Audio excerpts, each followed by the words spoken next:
Hello friends, welcome to all of you in my YouTube channel. आज हम लोग जो है हमारा इतिहास और नागरिक जीवन के जो कि कक्षा 8 की प्रकाशित पाठ्य पुस्तक है SCERT द्वारा प्रकाशित, उसके 9 चैप्टर भारत का स्वाधीनता आंदोलन, इसकी स्टडी करेंगे। तो फ्रेंड्स, अगर ये वीडियो अच्छा लगता है तो इसे लाइक कर दीजिएगा, शेयर करिएगा और सब्सक्राइब करना मत भूलिएगा अगर चैनल पर नए हैं तो। 20वीं शताब्दी के प्रारंभ से ही भारतीय स्वाधीनता आंदोलन की दिशा और तरीकों में काफ़ी बदलाव आया। इन दिनों महात्मा गांधी दक्षिण अफ्रीका में थे। वहाँ भी अंग्रेज गैर अंग्रेजों से भेदभाव करते थे। गांधी जी को भी उनके इस भेदभाव को सहना पड़ा। जब वह रेलगाड़ी के उस डिब्बे में बैठे जिसमें सिर्फ अंग्रेज बैठ सकते थे, गांधी जी के पास इस डिब्बे में बैठने का टिकट था, फिर भी उन्हें गाड़ी से उतार दिया गया, इसीलिए क्योंकि वह श्वेत नहीं थे। वहाँ भारतीयों के साथ रंगभेदी सरकार के दुर्व्यवहार को देखकर महात्मा गांधी ने सत्याग्रह आंदोलन प्रारंभ किया। अंत में अंग्रेजी सरकार को झुकना पड़ा।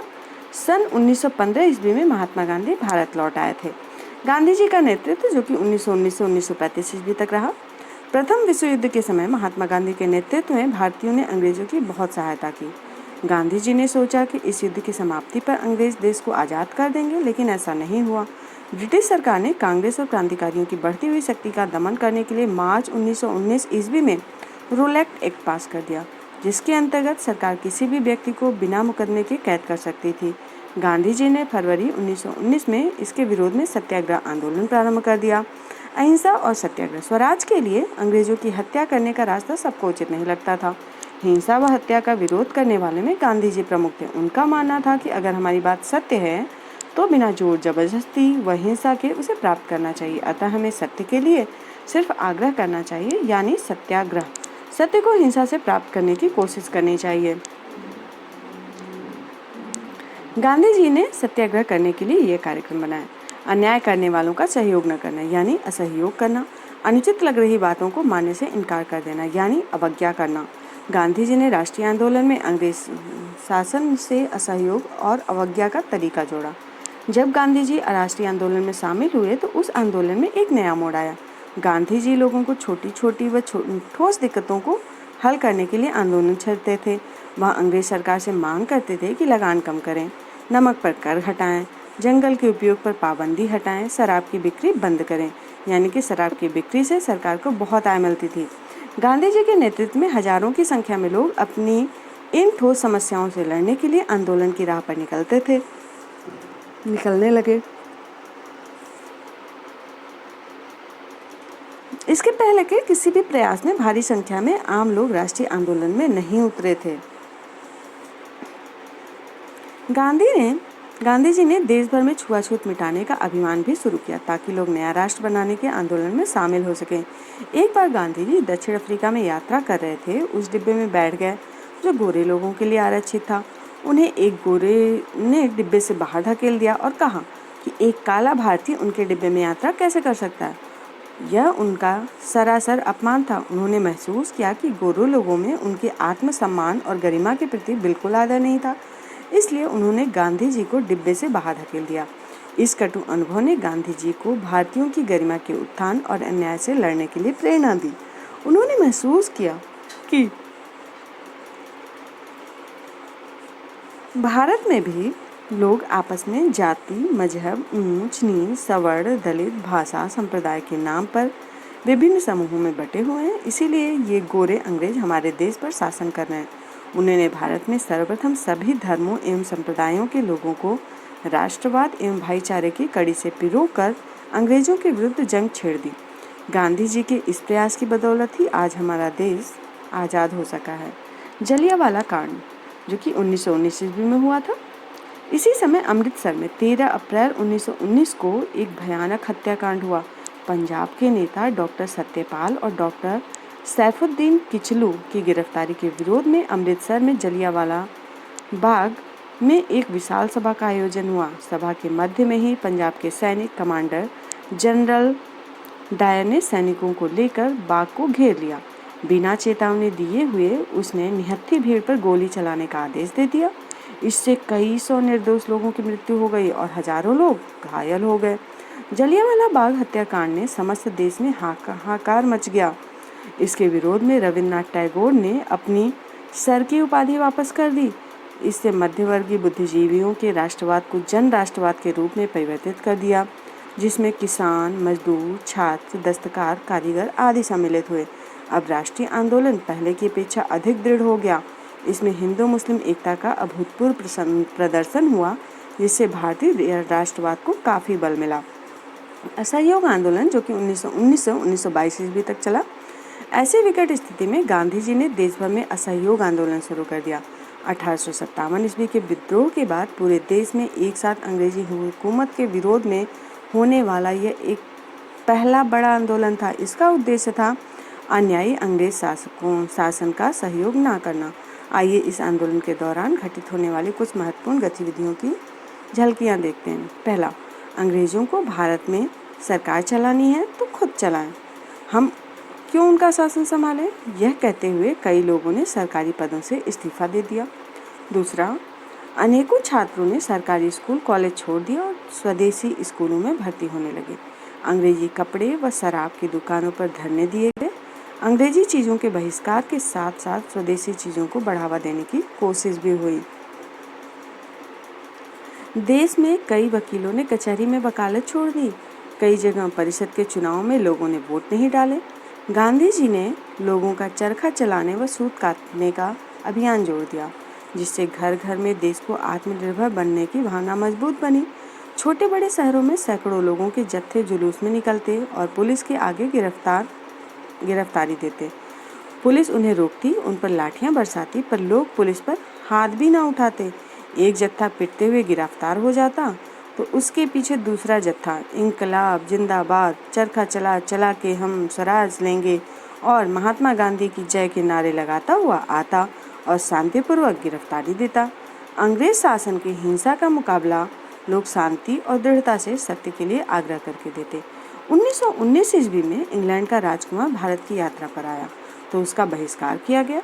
लोग उसके स्वागत में नहीं गए और मुंबई शहर में उस दिन हड़ताल रही। दूर दराज के इलाकों में गांव-गांव में गांधी जी की खबर फैल गई। किसानों, आदिवासियों, मजदूरों में भी यह जोश भर गया कि अब चंद दिनों में अंग्रेज राज्य खत्म हो जाएगा और गांधी जी का स्वराज का स्वप्न पूरा हो जाएगा।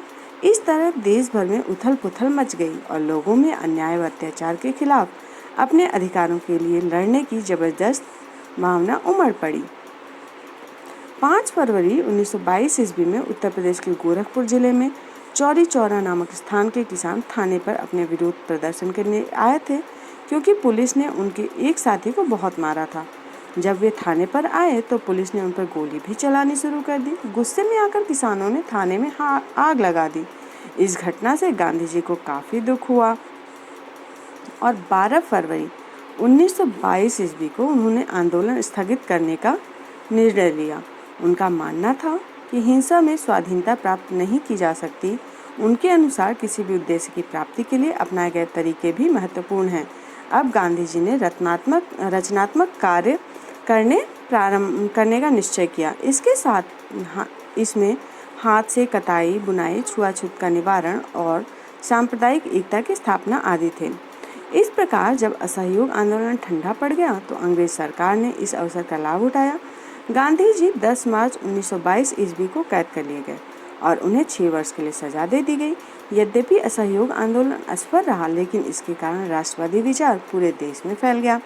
सशस्त्र क्रांतिकारियों का योगदान। प्रथम विश्व युद्ध के दौरान क्रांतिकारी आंदोलनकारियों की बुरी तरह कुचल दिया गया। बहुत से नेता जेल भेज दिए गए और शेष इधर उधर बिखर गए।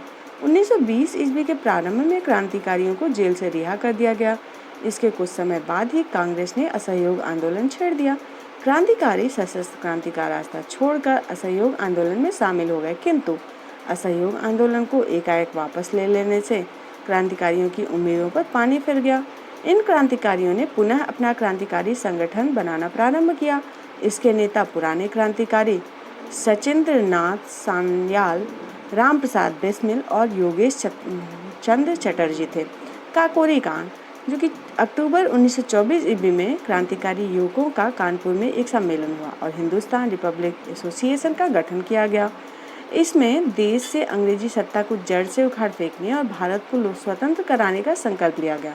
संघर्ष छेड़ने के लिए धन का अभाव था, अतः इन क्रांतिकारियों ने 9 अगस्त 1925 ईस्वी को लखनऊ के निकट काकोरी में एक रेलगाड़ी रोककर सरकारी खजाने को अपने अधिकार में ले लिया। बाद में वे पकड़े गए। इस लूटकांड में पंडित राम प्रसाद बिस्मिल, रोशन सिंह, राजेंद्र लाहिड़ी तथा अशफाक उल्ला खां को फांसी दी गई। अन्य व्यक्तियों को आजीवन कारावास की सजा देकर अंडमान भेज दिया गया और 17 लोगों को लंबी सजाएं सुनाई गई। चंद्रशेखर आजाद फरार हो गए। लाहौर कांड। भगत सिंह और राजगुरु ने दिसंबर 1928 ईस्वी को साइमन कमीशन का विरोध करते हुए लाला लाजपत राय को लाठी से चोट पहुंचाने वाले पुलिस का नेतृत्व करने वाले अंग्रेज उच्चाधिकारी सैंडर्स की हत्या कर दी।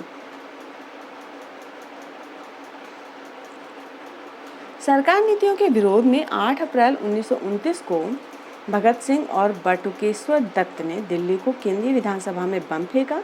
बम से नुकसान नहीं हुआ, दोनों वहां से भागे नहीं।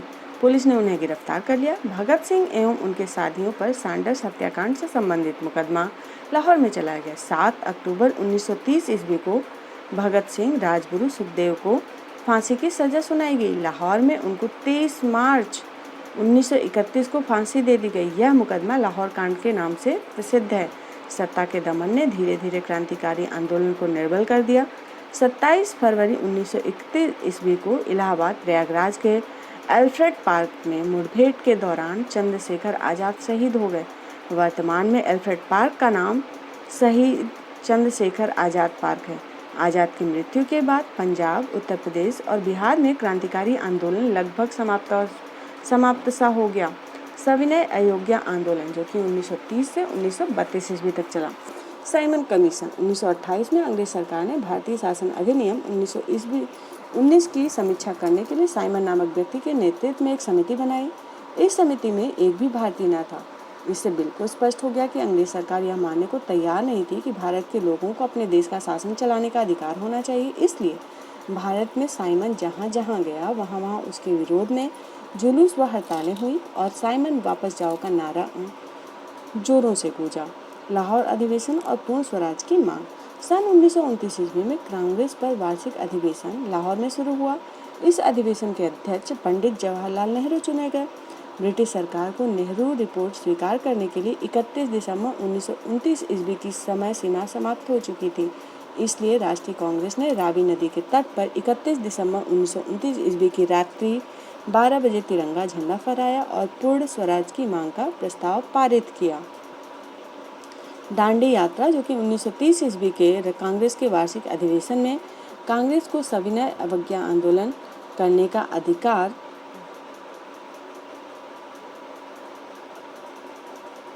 दे दिया था। अतः गांधी जी के नेतृत्व में स्वराज्य की प्राप्ति के लिए सविनय अवज्ञा आंदोलन प्रारंभ किया गया।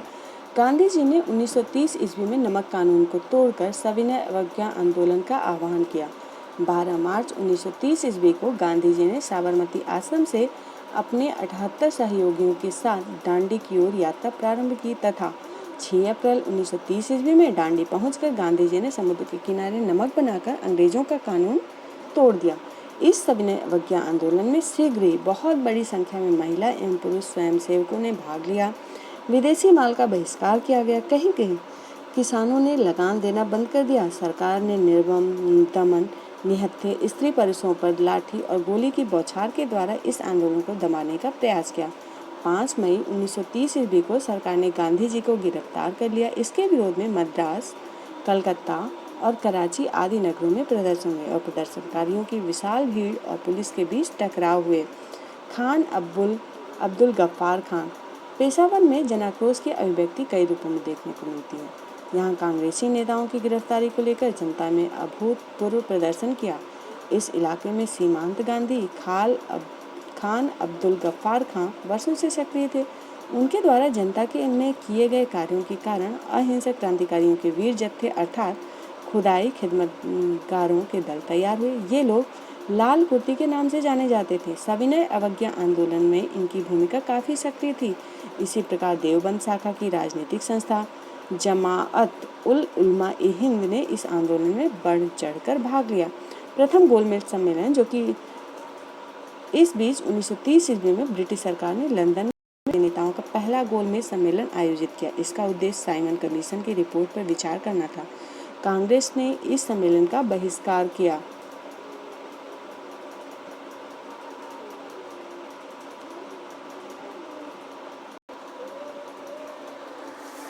गांधी इरविन समझौता एवं सविनय अवज्ञा आंदोलन। 5 मार्च 1931 ईस्वी को सरकार और कांग्रेस में एक समझौता हुआ जिसे गांधी इरविन समझौता कहते हैं। गांधी जी ने सितंबर 1931 ईस्वी में दूसरे गोलमेज सम्मेलन में भाग लिया। उस सम्मेलन में गांधी जी को कोई सफलता नहीं प्राप्त हुई। सम्मेलन से वापस लौटने पर गांधी जी ने पुनः 1932 ईस्वी में सविनय अवज्ञा आंदोलन प्रारंभ किया। सरकार ने गांधी जी को ही बंदी बना लिया। द्वितीय गोलमेज सम्मेलन में दलितों के लिए अलग निर्वाचन की व्यवस्था की गई थी। इससे गांधी जी को आघात लगा और उन्होंने आमरण अनशन आरंभ कर दिया। अंततः डॉक्टर अंबेडकर और गांधी जी के मध्य पूना में समझौता हुआ, जिसे पूना पैक्ट कहा जाता है। इसके अनुसार दलितों के लिए विधानमंडलों में स्थान सुरक्षित कर दिए गए, पृथक निर्वाचन का निर्णय समाप्त कर दिया गया और 1934 ईस्वी में गांधी जी ने अपना आंदोलन बंद कर दिया और वह कांग्रेस से त्याग पत्र देकर हरिजनों के उत्थान में जुट गए।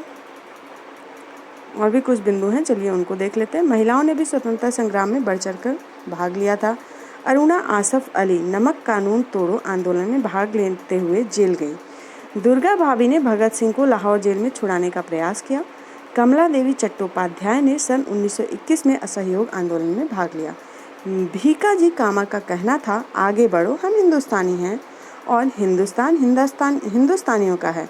उन्होंने अंग्रेजों की परवाह ना करते हुए भारत का पहला तिरंगा झंडा फहराया था। तो फ्रेंड्स, वीडियो कैसा लगा? आई होप अच्छा लगा होगा, तो इसे लाइक ज़रूर करिएगा, साथ ही साथ शेयर और सब्सक्राइब करना मत भूलिएगा। Thanks for watching, bye bye.